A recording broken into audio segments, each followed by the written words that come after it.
անցած տարիների ընթացքում ոնց է Գյումրին դիմավորել մարդկանց, ոնց են այդ մարդիկ շնորհակալություն հայտնել Գյումրիին։ Մենք գիտենք, որ 8 տարի առաջ այստեղից սկսեց ընդհանուր Հայաստանի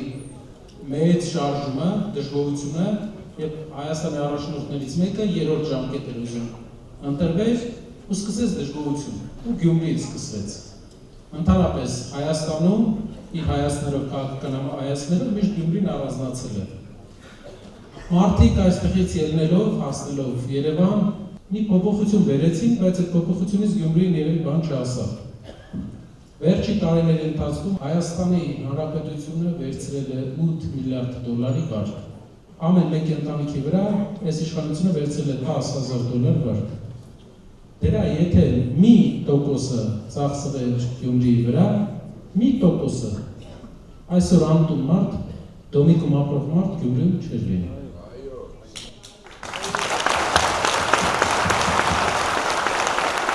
Երկրորդ բանը,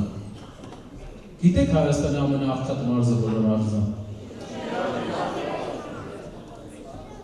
Դուք գիտեք ամեն երկրորդ երեխան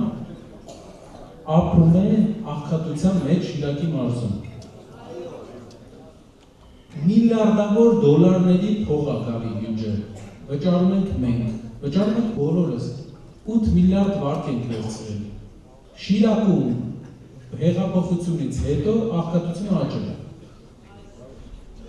Պատկերացրեք Շիրակի սահմանակից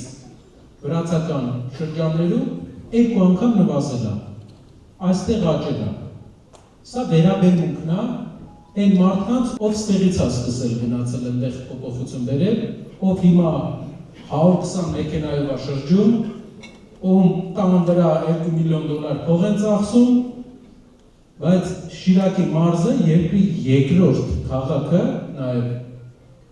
աղքատության մեջ է։ Գիտեք ինչն է այդ ամեն ինչի պատճառը։ Մի բան, մենք ամեն դեպքում մեծ սիրով, մեծ սրտով մարդկանց դիմավորում ենք, բայց պետք է մի հատ դաս ունենանք, մի հատ քննություն անցկացնենք նոր հնարավորություն տանք։ Այդ քննությունը անցյալի քննություն է։ Ինչ անցյալ ունեցել մարդ մինչև իշխանության գալը։ Մեր այսօրվա Հայաստանի ղեկավարի անցյալը կարող է մեզ թույլ տալ մտածել, որ նա գալով իշխանության կենտրոնանալու է մենակ մարդկանց մասին վատ բաներ գրելով, քահանաներ ձերբակալը չենք մտածի, ճիշտ է որ ասել։ Երկիրը ամեն օր մի հատ նոր շոուով առաջ տանելով, բայց ո՞նց եք դուք զգում ձեր կյանքի վրա այդ ազդեցությունը։ Ամենաաղքատ մարզը ո՞նց է զգում։ Այն մարզը, որ ժամանակին Հայաստանի ամենահարուստ մարզն էր, որովհետև մոտեցում չկա, չկա տնտեսության մասին պլանավորում, այսինքն այսօր եթե իրանց զարթնացնես, հարցնես, ասես լավ, 2 տարի հետո Գյումրիում ինչ եք անելու, այս մարդիկ ինչ հույս ունենան, իրանք չեն ասելու ինչ են անելու, որտեղ չգիտեն, իրանք կարան գան, 2 փողոց ասֆալտ անեն, բայց մարդկանց ընտանիքը պահելու վրա դա ազդելու է, թե չէ, աղքատությունից հանելու է, թե չէ։ Ինչ ենք մենք առաջարկում Գյումրիի համար։ Նախ առաջինը աղքատության հարցը պետք է մի քիչ արագ լուծենք, քան տնտեսական զարգացումը ապահովելը։ Ուրեմն ստեղծումը աղքատության հաղթահարման հիմնադրամ, որի մասին 3 օր առաջ Սամվել Կարապետյանի ներկայությամբ մենք հայտարարել ենք։ Այդ հիմնադրամում գումար է դնում մի քիչ պետությունը, մնացող մասն էլ աշխարհի ուժեղ հայերը։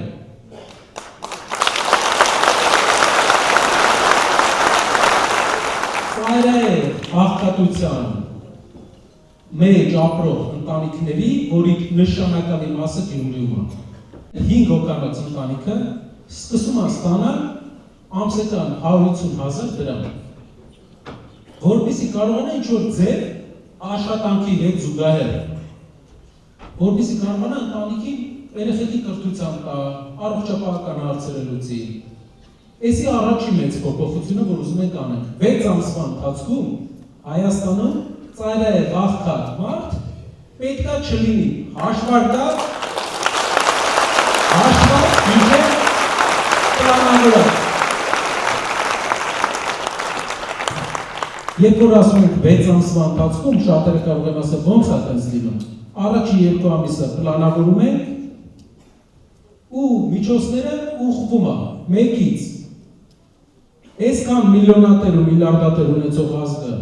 ոնց կարող տասնյակ հազար մարդիկ հացի խնդիր ունենան, երկիրն է փոքր է, մեծ չի մեր երկիրը։ Երկրորդ բանը բնակարանային տնտեսություններն են։ 21-րդ դարում աշխարհը ուրա հասել ենք դոմիկներից մեր ժողովրդին չեք կարող անենք։ Տնտեսական ծրագրերի մեջ մենք գրել ենք 20,000 բնակարանների մասին։ Դոմիկների հարցը լուծվելու համար Հայաստանի մեծ բան պետք չի։ Պարզա շինարարական պրոցեսը մի տարի պետք է սկսենք, 1-2 տարի մեջ կավարտվի։ Որպեսզի այդ ամբողջ հարցը լուծվի։ Ու բրծենենք այս պատմություններից, ժողովուրդ ջան։ Թե չէ այսքան տարի հաղթական գործիչները ասես գալի ասում գնում։ Էլի մնում է հետևանք, քաղաքացիությունը էլի մնում է։ Ընդհանրապես քաղաքական գործիչների ու տնտեսության մարդկանց տարբերությունը մի բանում է։ Քաղաքական գործիչները խոսքի վարպետներ են, բայց իրանք կյանքում փորձ չեն ունեցել հողի վրա գործ անեն։ Տնտեսության գործիչները ինչ ասել են, ինքը պետք է անի եւ դրա համար պատասխանատու է եղել իր միջոցներով։ Սամվել Կարապետյանը այն մարդն է, ով Հայաստանի համար ինչ հայտարարել է, արել է։ Պարտավոր չի եղել Պաշտոնյաների պես, բայց արել է Հայաստան համահայկական հիմնադրամին ամենաշատ միջոց փոխանցած հայը, $70 միլիոն, տարիներ են լինում։ Տարիներ են լինում, որ կարող է հիշեք դուք, հիմա շատ չէր հավաքում համահայկական հիմնադրամը, ինքը ասում էր կրկնապատկեք։ Ու այդ մարդուն եկեղեցուն պաշտպանելու համար մարդիկ ուզում էին կալանավորեն, որ տենային մի հատ ստուգեին, տենային ինքը ինչ ձևի տղամարդ է, տեսան ինչ ձևի տղամարդ է։ Երրորդ բանը, որ ուզում ենք անել, սա երկարաժամկետ ամենակարևոր բանն է։ Գյումրին պետք է ունենա իր մասնագիտացումը, որպես քաղաք։ Առաջին մասնագիտացումը մենք տեսնում ենք, որ Գյումրին Հայաստանի երկու քաղաքներից մեկն է, որ ունի ճարտարապետություն։ Ռեալ գծած, սիրուն ճարտարապետություն, որի վրա կարաս տուրիզմ զարգացնես։ Մարդիկ գալիս են, համ տրամադրություն է փոխվում, համ կոլորիտ կա, մշակութային առումով պետք է ակտիվացվի ավելի, ու Գյումրին դառնա մեր երկրի տուրիզմի Հայաստանի ամենամեծ ուղղություններից մեկը տուրիզմն է։ Երկրորդը պատմականորեն տեքստիլի կենտրոնն է եղել Հայաստանի, Հայաստանը մինչև 40-50 միլիոն $, տեքստիլ է բերում Թուրքիայից։ Մենակ կտոր, իսկ 200 միլիոն շոր։ Սա երկրորդ ուղղությունն է, եւ երրորդ ուղղությունը հայկական պետական բյուջեն տարեկան 1.5 միլիարդ $, ծախսում է դրսի զենք բերելու համար։ Այն ժամանակ, երբ մենք պատերազմի մեջ էինք, ինքնաթիռը թռնում էր, գալիս էր մի հատ Կասպից ծովով փռում էր, Վրաստանը չէր թողում անցներ իր տարածքում։ Իրանով գալիս էր օրը մի ինքնաթիռ։ Մեր երկիրը չի կարող կայուն երկիր լինի, եթե չունի ռազմական արդյունաբերություն։ Ռազմական արդյունաբերության համար պետք է լինի խելացի քաղաք, խելացի մարդկանցով, ձեռներից մարդկանցով, ովքեր լավ են գիտական առումով։ Երկրորդը պետք է այդ քաղաքը ունենա այրապորտ, երրորդը այդ քաղաքը պետք է ունենա գնացքի գիծ։ Ո՞ր քաղաքն է Հայաստանը, որ ունի այրապորտ, գնացքի գիծ ու այն գումարները, որ մենք հարյուրավոր միլիոնները ծախսում ենք ուրիշներին արհեստացնելու համար, մնալը աշխատավարձի տեսքով այս քաղաքում։ Մեզ պետք է տեղականը, մշակութային կենտրոն է առումով։ Հայաստանի մշակույթի նախարարությունը, ընդհանրապես մշակութային կենտրոնը պետք է ուղղությունը վերցնի Շիրակի վրա, Գյումրիի վրա, որպես մեծ ժառանգություն ունեցող։ Իհարկե Երևանն էլ ունի շատ ուժեղ մշակութային կյանք, պետք է աշխատանքի այդ ուղղությամբ տալ։ Ես ձեզ ներկայացրեցի մի քանի ուղղություն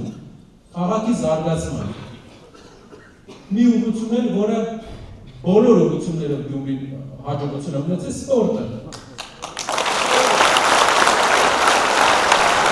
Տեսեք ինչեր ենք թվարկում, տեքստիլը ունեցել է,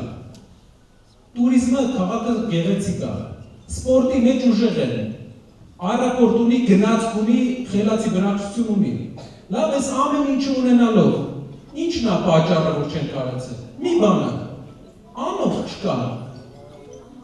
Չկա մարդ, ում հեշա կնայելի։ Սամվել Կարապետյանը ամբողջ կյանքը կառուցել է գործարաններ,